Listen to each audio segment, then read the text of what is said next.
ہمیں اپنی اس دنیا کو، اپنے گھر، اپنی گاڑی اور جو کچھ بھی ہمارے پاس دنیا میں ہے،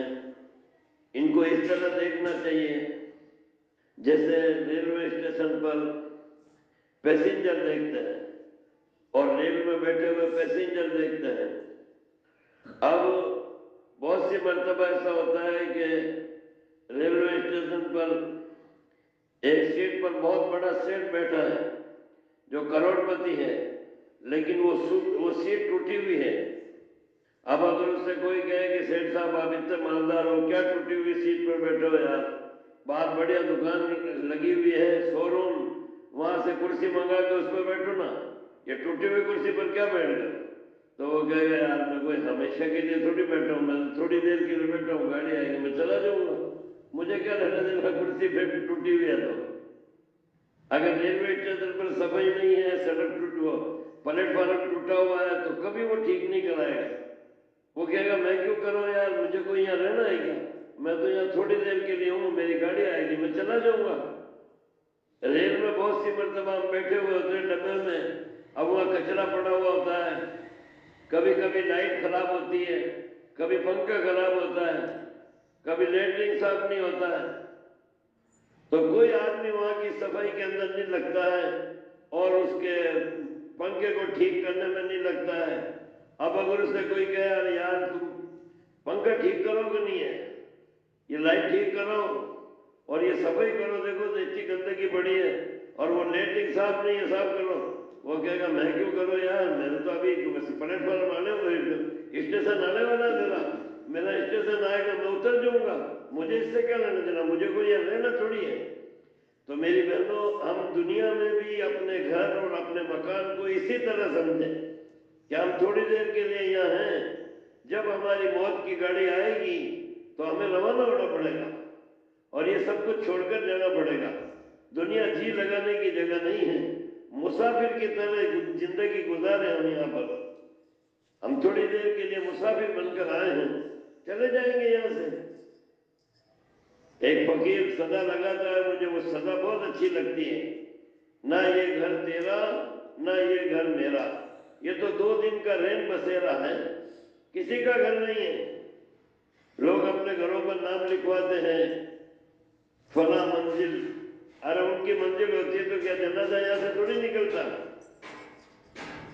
بہت خرچہ کر کے پتھر بنوایا، اس پر کھدوایا، حاجی سلیم منزل، تھوڑے عرصے کے بعد میں پتہ چلا کہ یہاں سے ان کا جنازہ جا رہا ہے۔ ارے کیا ہوا بھائی، یہ تو کہہ رہے تھے سلیم صاحب میرا گھر ہے، میری منزل ہے، کہ نہیں اب یہ تو ان کے بیٹے کی ہے۔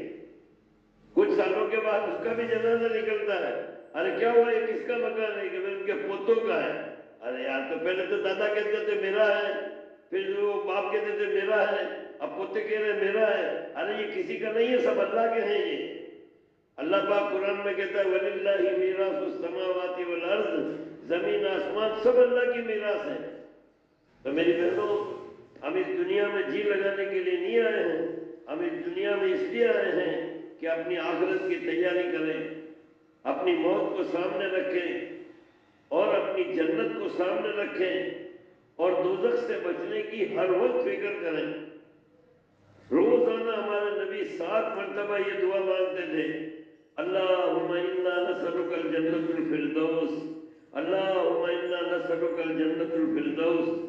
جنت مانگتے تھے، جنت الفردوس، اور 7 مرتبہ یہ دعا پڑھتے تھے، اللہم اجرنا من النار،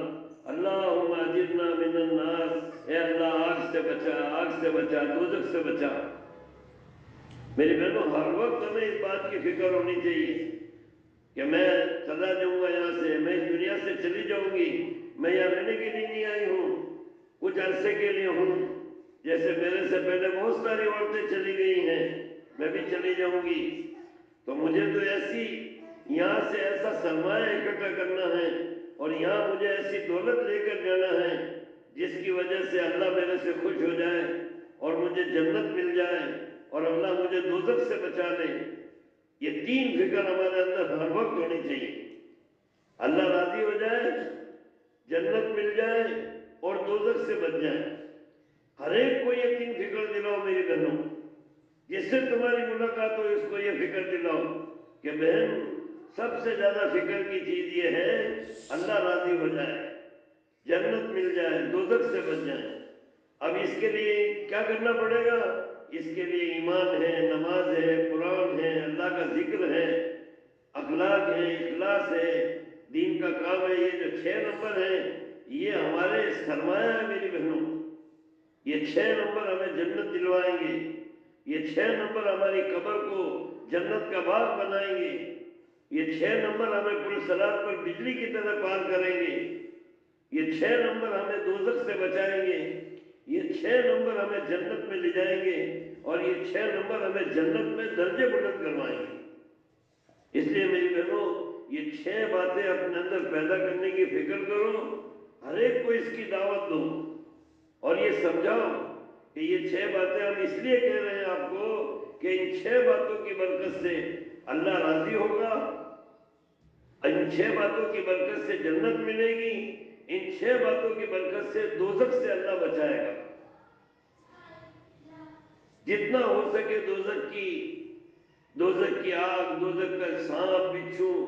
کا بار بار تذکرہ کرو تاکہ دل کے اندر ڈر پیدا ہو۔ اب آپ اندازہ لگاؤ میری بہنوں کہ حضور نے کتنا تذکرہ کیا ہوگا اپنے گھر میں، دوزخ دوزخ دوزخ کتنا تذکرہ کیا ہوگا کہ ہماری ماں عائشہ رضی اللہ تعالیٰ عنہ جو حضور کی بیوی ہیں، وہ اتنا روتی تھی، اتنا ڈرتی تھی دوزخ کو یاد کر کے، اتنا روتی تھی، اتنا ڈرتی تھی کہ ایک مرتبہ جب ان کے مرنے کا وقت آیا، اب پہلے ان کے فضائل سنو، یہ کیسی عورت ہیں؟ یہ ابو بکر صدیق کی بیٹی ہیں، یہ حضور کی واحد کنواری بیوی ہے۔ حضور کے کوئی کنواری عورت نہیں ہے، سب بیوہ عورتیں ہیں، کنواری عورت صرف یہی ہے حضور کی،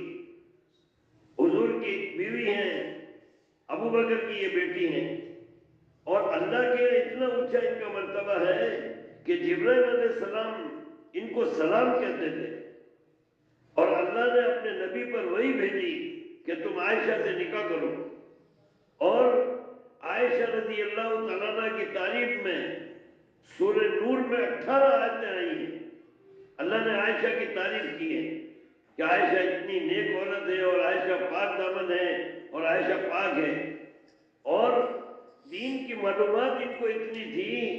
کہ 2210 حدیثیں انہوں نے حضور سے یاد کی ہیں۔ جتنی حدیث شریف کی کتابیں ہیں، بخاری شریف، مسلم شریف، ترمذی شریف، ابو داؤد، ابن ماجہ، جتنی کتابیں ہیں، ہر کتاب کے اندر حضرت عائشہ کا نام جگہ جگہ ملے گا۔ 2210 حدیثوں کی حافظ، سوالہ صحابہ کی استاد، حضور کی بیوی، ابو بکر کی بیٹی، جبرائیل علیہ السلام انہیں سلام کہتے تھے، قرآن میں ان کی تعریف ہے۔ اب بتاؤ کتنی اونچی عورت ہے، اس کے باوجود حضور نے ان کو دوزخ سے ایسا ڈرایا تھا کہ جب ان کے انتقال کا وقت ہوا تو دیوار کی طرف رخ کر کے بیٹھ گئی، اور اتنی رو رہی تھی کہ دوپٹہ ان کا پورا آنسوؤں سے بھیگ گیا۔ دوپٹہ ایسا مت سمجھنا جیسے تم اوڑھتی ہو، تم یہ دوپٹہ نہیں اوڑھتی ہو، چنی اوڑھتی ہو، چنی۔ جس دوپٹے میں عورت کی چوٹی نظر آ جائے، یا جس دوپٹے میں عورت کے بال نظر آ جائیں، وہ دوپٹہ نہیں ہوتا، وہ چنی ہوتی ہے۔ دوپٹہ تو اسے کہتے ہیں جو حضرت عائشہ کا ہوتا تھا 2.5-3 میٹر کا سوتی دوپٹہ، وہ اپنے آپ کو ایسا لپیٹ لیتی تھی کہ ایک بال بھی حضرت عائشہ کا نظر نہیں آتا تھا، ایسا سوتی دوپٹہ، وہ آنسوؤں سے پورا بھیگ گیا۔ ان کے بھانجے آ گئے حضرت عبداللہ، جب خالہ جان کو اتنا روتا دیکھا تو وہ کہنے لگے خالہ جان کیا ہوا، اتنا کیوں رو رہی ہو؟ تو کیا جواب دیا معلوم ہے؟ اے عبداللہ، قیامت کے دن اللہ نے اگر میری پکڑ کر لی تو مجھے دوزخ سے کون بچائے گا؟ تو وہ کہنے لگے خالہ جان تمہیں کیسی دوزخ اور تمہاری کیسی پکڑ، تم کوئی گنہگار عورت تھوڑی ہو، تم تو اتنی بڑی عورت ہو، تمہارے یہ فضائل، تم ابو بکر کی بیٹی ہو، اور تم حضور کی بیوی ہو، اور سوالات صحابہ کی استاد ہو، یہ سارے فضائل گنوائے، تو یہ فضائل سن کر ڈھول نہیں ہوئی؟ جیسے آج کے زمانے کی کوئی نیک عورت رو رہی ہو اور اسے کوئی پوچھے کہ بہن تو کیوں رو رہی، کیا بات ہے، تو وہ جواب دے مجھے ڈر لگ رہا ہے اللہ مجھے دوزخ میں نہ ڈال دے، تو وہ سننے والی عورت کہ واہ کیسی بات کر رہی ہے تو ماشاءاللہ نماز پڑھتی ہے، تو تہجد پڑھتی ہے، تو تسبیح پڑھتی ہے، تو تلاوت کرتی ہے، تو پردے میں رہتی ہے، تو جماعت میں جاتی ہے، تیرے بیٹے جماعت میں جاتے ہیں، تیرے شوہر جماعت میں جاتے ہیں، تیرے گھر میں ہفتہ تعلیم ہوتی ہے، تیرے کسی دوزخ؟ تو وہ سن کر کیا کہے گی؟ ہاں یہ تو بات ہے، بس اللہ قبول کرے۔ تو حضرت عائشہ نے یوں نہیں کہا کہ ہاں یہ تو بات ہے اللہ قبول کرے، بلکہ یہ باتیں سن کر غصہ آ گیا اور عبداللہ کو جھٹکا دیا، ہٹ جا عبداللہ یہاں سے،